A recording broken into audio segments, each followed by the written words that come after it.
A sua bênção, Eduardo A Miranda. sua bênção, Eduardo Miranda, pra gente começar o episódio de hoje. Toda. Já está dada. Muito bom. A gente tem um carinho muito grande, Thiago, pelo Papo Nerd, porque quando a gente estava estudando, né, o que é o podcast, para a gente implementar como uma metodologia dentro de um instituto federal, a gente foi então olhar, foi pesquisar, foi conversar com as pessoas que estavam na podosfera, né?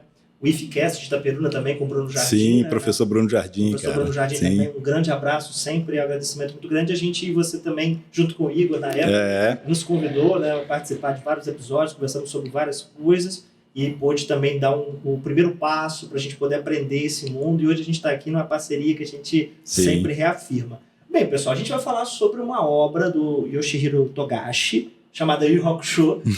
Na verdade, essa pauta toda ela é muito trabalhada em cima da ideia de que, por um longo momento na nossa sociedade, a TV ela teve um papel cultural, né, influenciador muito grande. E dentro dessa época, né, para a internet, vamos dizer assim, para YouTube, vamos dizer assim, né, não é que não havia internet, mas é porque o principal veículo de comunicação de massa na época era a TV.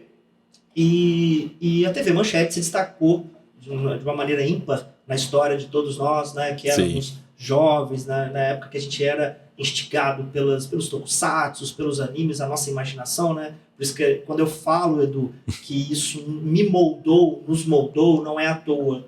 A gente foi inspirado por essas histórias, por essas narrativas. E engraçado que o Yu Yu Hakusho, que a gente vai falar um pouco aqui hoje, acho que uma hora vai ser pouco, a gente já foi uma etapa, por exemplo, da minha vida que eu já estava mais maduro para entender, por exemplo, relações de amizade, para entender relações de sacrifício, porque Cavaleiro do Zodíaco é um plot, é uma narrativa de um sacrifício, de uma luta por um ideal, por uma justiça. Fala muito. Eu já perdi a conta de quantas vezes a palavra justiça é falada. Defensores da justiça, luta pela justiça, e até uma questão que a gente vai tratar num dos tópicos aqui hoje sobre filosofia, no meio disso tudo. Mas o Hakusho marcou muito pela relação, personagens tão diferentes que estavam interagindo e a amizade ali como o fio condutor.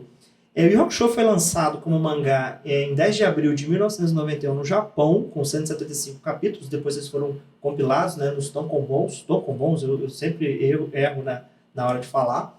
E o anime foi lançado em 1992 no Japão e aqui na TV Manchete em 1997 aqui no Brasil. E aí, Edu, eu queria começar falando um pouco sobre justamente isso, a chegada do Yu Yu na TV Manchete, você, dentro daquela divisão ali responsável pela essa parte, né, do cinema, do audiovisual, você que topou com isso, como é que foi isso para quem, né, o público nosso, os estudantes do IFE, a molecada que nos segue, que às vezes não tem esse know-how histórico de como a TV brasileira naquele contexto e os animes que hoje estão aí, pro Crunchyroll, estão vários streaming por aí, era diferente, né? Era TV, totalmente, tinha que sentar na frente da TV, naquele determinado horário para curtir, a fidelização da obra era diferente. E o Edu um episódio por dia, não episódio por dia, você tinha que esperar um outro dia para assistir mais outro. Então eu queria que o Edu começasse a falar um pouco sobre como é que ele chegou, né? O seu bebê chegou até você. Então, gente, é muito importante hoje em dia, depois de alguns mal entendidos, né? E assim, eu acho legal pontuar o Eduardo Miranda dentro dessa história, né?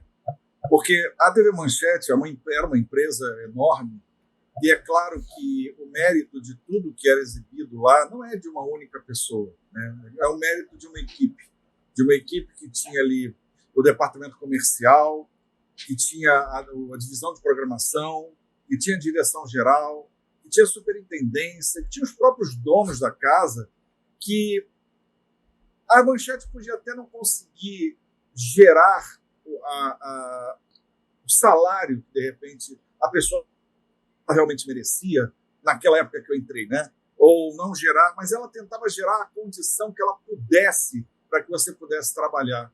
O que ela pudesse fazer, ela dava nesse momento. E isso eu estou falando já em 93, quando eu assumo a divisão de cinema. Então, para mim, foi muito importante poder estar envolvido nesse processo. Porque muita gente pontua da seguinte maneira: o Eduardo é o pai dos animes do Brasil, foi ele que trouxe, foi ele que fez. Não, foi uma equipe que fez isso. Eu gosto de, hoje em dia, desmistificar um pouco isso, para não gerar a confusão de gente que adora fazer confusão. A internet está cheia de gente assim. Não é? É. Então, vamos lá, pontuando. Quando eu chego na Rede Manchete e eu começo como editor da programação, lá já existem os tokusatsus que todo mundo conhece, as séries animadas japonesas, né? As séries ao vivo japonesas. Jaspion, Giban, Jiraiya, Changeman, Maskman, Flashman, Cybercops, Patrine, Spilvan, Black Kamen Rider, tudo já está na casa. Os clássicos tokusatsu já está na casa. Tokusatsu da minha época, que eu escolho, é Kamen Rider RX, Soul Brain e o Spectre. São esses da minha época.